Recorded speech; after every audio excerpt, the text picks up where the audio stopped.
करने का चलन मांग लिया, हमने हालात से शीशे का बदन मांग लिया और हम भी खड़े थे तकदीर के दरवाजे पर, लोग दौलत पे गिरे, मैंने वतन मांग लिया।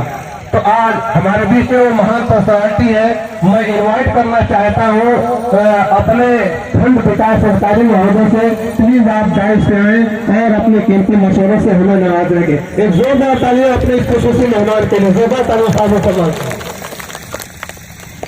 कुछ कहने और सुनने से पहले मैं चाहता हूँ कि हमारे ये उस्मान भाई और हमारे कमेटी के मेंबरान हैं, शालपोशी करेंगे सर की, और आप वो तालियों से हिम्मत अफजाई और आपका सम्मान करेंगे।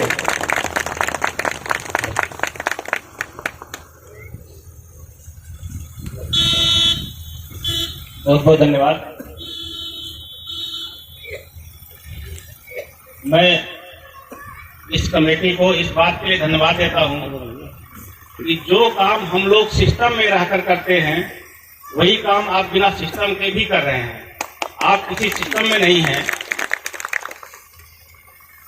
गरीबों की मदद करना ये किसी एक धर्म की बात नहीं है, ना व्यक्ति की बात है। ये इस देश की संस्कृति है, ये इस देश की परंपरा है। धर्म तो केवल एक सुविधा के लिए है कि एक परम शक्ति को कोई कुछ मान ले, कोई कुछ मान ले। हम एक ही व्यक्ति को पापा भी कहते हैं, उसी को कुत्ता भी कहते हैं, उसी को बहुत सारे नाम से कर देते हैं। नामों में जो अंतर है, विश्वासों में जो अंतर है, वो केवल इसी टाइप का है। सत्ता तो एक ही है और जो है उसी को चाहे आप कोई भी नाम दे दें, चाहे उसको अल्लाह कह दें, उसी को राम कहते हैं, उसी को ईश्वर कहते हैं, बात तो एक ही है। जहां तक गरीबों की मदद की बात है, दुनिया की कोई भी विचारधारा नहीं है, चाहे वो सांसारिक हो चाहे वो पारलौकिक हो, जिसमें गरीबों की मदद की उम्मीद ना की गई हो। अगर आप ये सोचें कि आप बहुत बड़े धार्मिक आदमी हैं तो आप ये मानेंगे कि एक खुदा, एक ईश्वर, एक परम सत्ता है जिसने सबको बनाया है। अगर उसी ने सबको बनाया है और आप देख रहे हो कि यार आप साधन संपन्न हो, कोई गरीब है, तो आपका यह नैतिक दायित्व है, क्योंकि आपको बनाने वाला और उसको बनाने वाला एक ही है। तो कहीं आध्यात्मिक रूप से आप भाई हैं। तो एक भाई अगर परेशान है और असुविधा में है तो आप सुविधा देना आपका नैतिक दायित्व है। अगर मान लीजिए कि आप धार्मिक नहीं हैं, बहुत बड़े भौतिकवादी हैं, अब आप सोच लीजिए कि मेरे पास इनोवा कार है, उस इनोवा कार का महत्व क्या है? अगर सारे लोग के पास इनोवा कार हो जाए तो हम किसी काम लायक नहीं है, हमारी कोई आवश्यकता नहीं है। लेकिन अल्टो मोटरसाइकिल और जो छोटी गाड़ियां हैं वो है, इसलिए आपकी पहचान है, तभी आपकी इनोवा है। अगर सबके पास इनोवा हो तो आप तो बेकार आते, तो कोई मतलब ही नहीं होगा, कोई पहचान नहीं होगी। इसका मतलब यह हो गया कि आपसे नीचे वाला ही आपके सम्मान का कारण है।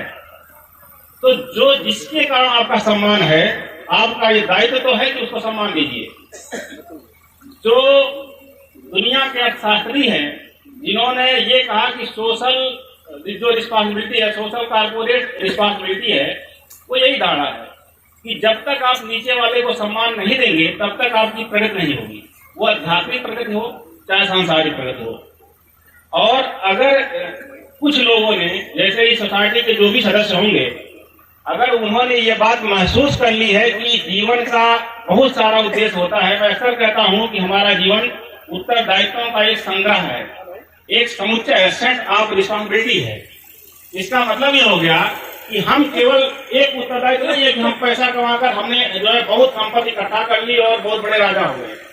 हम एक के समय में पति भी होते हैं, इसी समय में पुत्र भी होते हैं, उसी समय में भतीजे भी होते हैं, बहुत सारे दायित्व होते हैं। उसी समय में एक देश के नागरिक भी हैं, उसी समय में एक संस्कृति का हिस्सा भी है। तो जो संस्कृति की अपेक्षाएं हैं, जो देश की अपेक्षाएं हैं, जो समाज की अपेक्षाएं हैं, उसको भी पूरा करना उसी तरह से हमारा दायित्व है जैसे बाकी दायित्व है। मैं इस बात के लिए बहुत धन्यवाद देता हूँ जो आपने गरीबों के लिए कंबल वितरण का प्रोग्राम दिया। ग्राम विकास विभाग में काम करने में हम लोगों का मुख्य उद्देश्य यही होता है कि जो समाज का अंतिम तबका है, जो हाशिए पर है, किसी कारणवश जो मूल धारा में शामिल नहीं हो पा रहा है, और उसको हम मूल धारा में शामिल करें, उसके सम्मान को बहाल करें और उसे भी ये एहसास कराएं कि ये देश उसका भी उतना ही है जितना पैसे वाले का है। और आप एक संगठन के माध्यम से बहुत सारे लोगों का उसमें जरूर योगदान होगा, बहुत सारे लोगों की तपस्या होगी, जिसके माध्यम से आपने संसाधन इकट्ठा किया, गरीबों को चयनित किया, उनको आप जो है इस जब ठंडक कितना तेज है उसमें उनको कुछ लाभ देंगे। ये केवल आपके लिए नहीं है, कुछ लोगों ने जो शुरू किया है उसकी प्रेरणा समाज के अंतिम तक जाएगी और हर आदमी को दूसरे की पीड़ा महसूस होगी।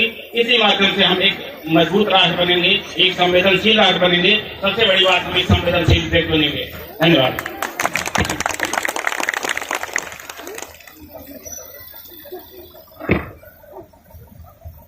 एक जोरदार तालियां सर के लिए। जैसा कि मैंने आपको बताया कि सर के पास समय बहुत ही कम है, लेकिन सर ने जो है हमारी सोसाइटी को देखा, हमारी हौसला अफजाई की, अपना बहुमूल्य समय निकाल के यहाँ तक आए। तो हम चाहते हैं कि अभी एक दो स्पीच और है हमारे पास, लेकिन मैं चाहता हूँ कि सर के शुभ हाथों से जो हमारा मुख्य उद्देश्य है कंबल वितरण का, एक दो लोगों को आपके शुभ हाथों से मैं कंबल वितरण करवा दूं, फिर एक दो स्पीच जो है वो करके फिर सारे लोगों को कंबल दे दिया जाएगा। कैसा रहेगा? सही रहेगा। तो हम चाहते हैं कि जो है हमारे रजाकार काफी एक्टिव हो गए हैं आप लोगों की हौसला अफजाई से। तो मेरा पहला नाम आता है इसमें लखपता सीताराम अवसानी। लखपता सीताराम अवसानी बुजुर्ग अगर यहाँ पिंडाल में है तो वो स्टेज पे आ जाए। और दूसरा नाम है सिराजुद्दीन उर्फ कागे डालडी, वो भी मंच पे आ जाए।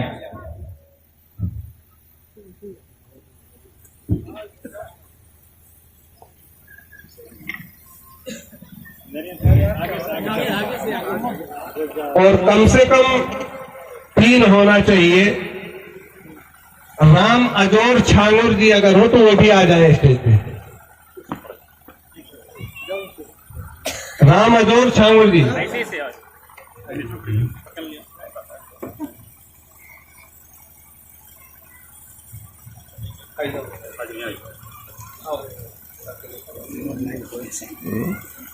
लखपता सीताराम है सर।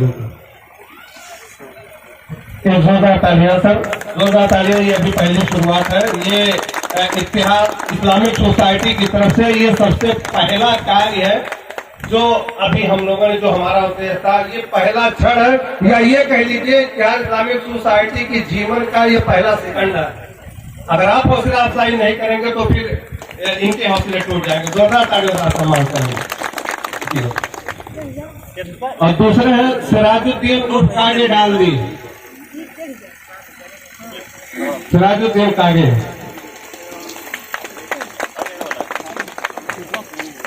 राम अजोर छांगुर जी हैं, आ जाओ आ जाओ।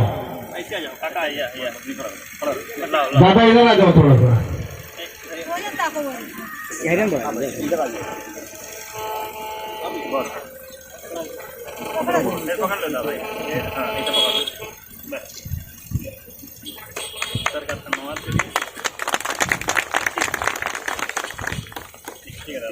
सोसाइटी की तरफ से दिल की गहराइयों से हम जो है सर का शुक्रिया अदा करेंगे, लेकिन उससे पहले हम चाहेंगे कि यहाँ हमारे कुछ कार्यकर्ता हैं जो मेंबरान है, प्लीज जल्दी से सर के साथ में आ जाए और एक पोज ले लें। आप लोग जो हमारे मेंबरान हैं 2 4 6 वो प्लीज आ जाए।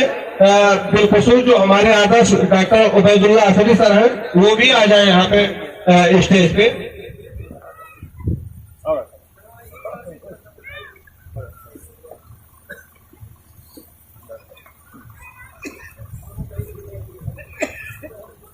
इरादे हो जवां जिनके वही बाजी पलटते हैं। मुखालिफ के लिए हर आदमी आधी नहीं होता और हवेली छोड़कर कच्चे मकान में रहना पड़ता है। फकत चरखा चलाने से कोई गाधी नहीं होता।